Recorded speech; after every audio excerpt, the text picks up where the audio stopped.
Mais c'est quoi les générations de Pokémon? T'inquiète pas, je suis là pour tout expliquer. En gros, les générations, c'est une sorte de groupe de jeux qui diffère selon la tranche d'année où il est sorti. Maintenant que tu sais ça, on va les aborder une par une, de la première jusqu'à la dernière.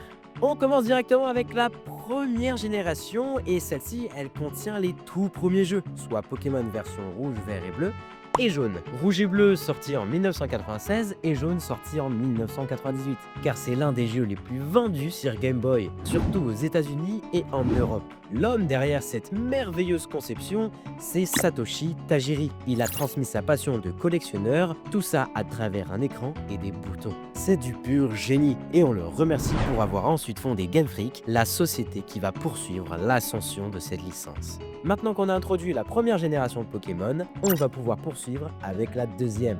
Elle contient les 3 jeux suivants. Pokémon Or et Argent sorti en 1999 et Pokémon Crystal un an plus tard en l'an 2000. Ce groupe de jeux apporte de beaux changements, comme de nouveaux types, Ténèbres et Acier qui a été très salué par la critique parce que les jeux de la première génération étaient déséquilibrés. Et ça, c'est à cause du type Psy. On avait également un système jour-nuit, donnant du réalisme car en fonction de celui-ci, les musiques et les Pokémon changeaient. On retrouvait aussi la pension et les œufs, ce qui changeait ainsi la manière de jouer. S'ajoute à ça une diversité stratégique avec des objets que l'on peut donner à nos créatures. Tout ça, ça peut sembler banal, mais à cette époque, c'était les meilleures mécaniques. Et c'est celle-ci qui donne du charme à Pokémon. Enfin bref, vous l'avez deviné, une réelle amélioration s'est créée et on commence à reconnaître le Pokémon d'aujourd'hui. Poursuivons maintenant avec la 3e génération qui a eu une transition technologique car elle est passée de la Game Boy à la Game Boy Advance. Je parle évidemment de Ruby et Saphir, sortis en 2002, et de Emerald en 2004. Vous croyez que c'est fini? Bah non, parce qu'on a eu à la même année Rouge-Feu et Vert-Feuille. Wow. Laissez-moi vous expliquer. Rouge-Feu et Vert-Feuille, c'est juste un remake. Mais c'est pas sur ça qu'on va mettre notre attention. Non, parce que Ruby et Saphir sont là. Et leurs créateurs ont encore bien amélioré le jeu, avec l'arrivée des talents, de nouvelles conditions climatiques, des nouveaux designs juste incroyables, beaucoup de régions variées, avec l'arrivée de surf où on peut se balader sur l'eau. Mais surtout, le point le plus important, c'est vraiment son histoire. C'est l'une de mes préférées, car si on va plus loin que la team Magma et Aqua, on comprend le message. En gros, ils vont trop loin dans leurs idées. Ils sont tellement focalisés dessus qu'ils oublient qu'ils vont juste tuer le monde entier. Tiens, ça me fait penser à quelqu'un, ça.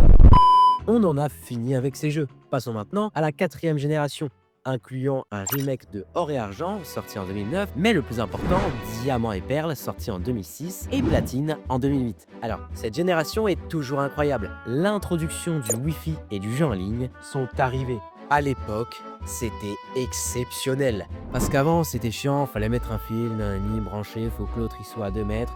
Ça y est, maintenant on a besoin de fraîcheur, et c'est pour ça que ces jeux sont ici. Dans ce nouveau Pokémon, on a de la fraîcheur. Arceus fait son apparition, le dieu des Pokémon. Dans tout ça, on retrouve la Team Galaxy, les nouveaux méchants, qui ont pour but de créer un nouvel univers.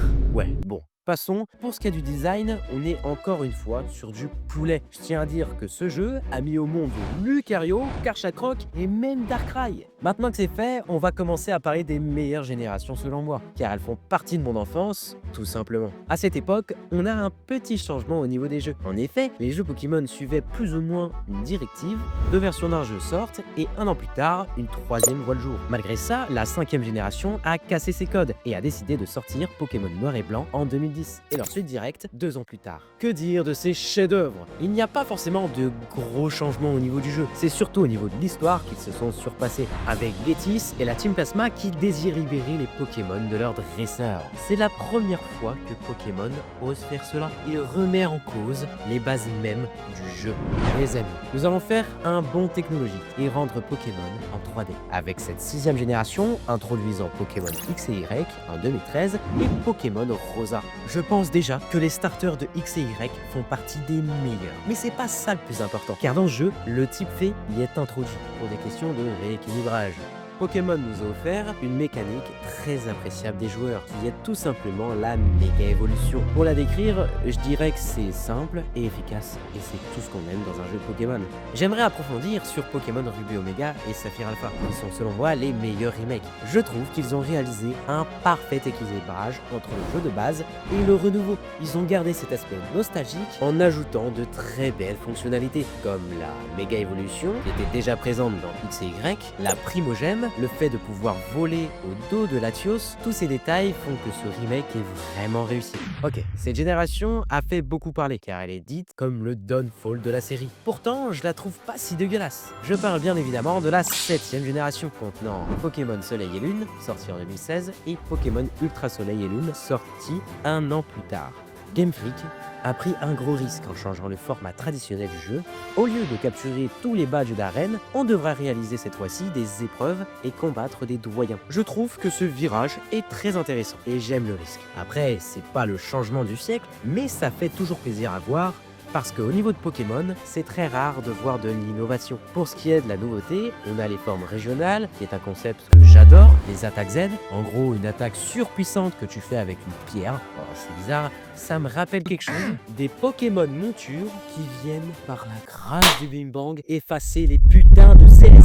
Réel pour ça, ils méritent de flop tous leurs prochains Pokémon. D'ailleurs, je trouve le thème du jeu très appréciable. En mode été, c'est vraiment rare qu'on retrouve ça dans un Pokémon, et franchement, ça fait grave plaisir. Malheureusement, beaucoup de personnes sont déçues à cause de sa linéarité, que je peux comprendre. Pour ce qui est de Pokémon Let's Go, on est sur un remake de Pokémon Jaune. Ils ont essayé de faire un bon jeu, avec un système de lancer de Pokéball. Bon, je vais pas trop en parler parce que je connais pas trop le jeu, et que ça m'intéresse pas trop, surtout que beaucoup de gens ont critiqué ce jeu. La prochaine génération dont je vais vous parler marque le début de la baisse de fanbase de Pokémon. Game Freak ne cherche plus à améliorer ses jeux et faire de l'argent. L'objectif est seulement de remplir leur caisse. Et pour cela, la 8ème génération est là, contenant avec elle Pokémon Épée et Bouclier, un jeu qui a fait beaucoup parler. Déjà par le genre général, ce n'est pas le meilleur Pokémon, un peu trop classique, même si on a eu l'arrivée des Dynamax. Mais la chose qui a le plus énervé les gens, c'est le DLC à 30 balles. Franchement, ils se font pas chier. C'est un DLC qui aurait pu directement être intégré au jeu de base.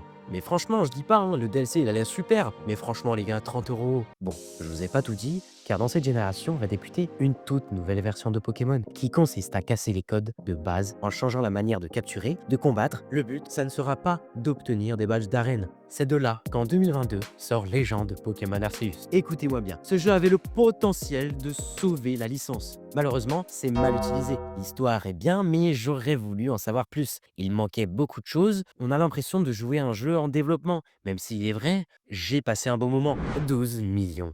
C'est le prix que Game Freak a utilisé pour concevoir Pokémon Arceus. C'est même pas la moitié que le budget d'Expédition 33, qui est un jeu créé en petit comité. On attendait un investissement plus conséquent de la part Game Freak, mais c'est pas tout malheureusement. Un an avant, on a eu le malheur de recevoir un remake de Diamant et Perle. Je préfère ne pas en parler et de passer directement à la suite parce que là, comparé à Pokémon Let's Go, c'est vraiment une catastrophe. Si tu es resté jusqu'ici, cela veut dire que tu es intéressé. Juste avant que je te parle de la dernière génération, n'hésite pas à t'abonner, ça permet de me motiver à faire de meilleurs contenus. Merci et reprenons la vidéo.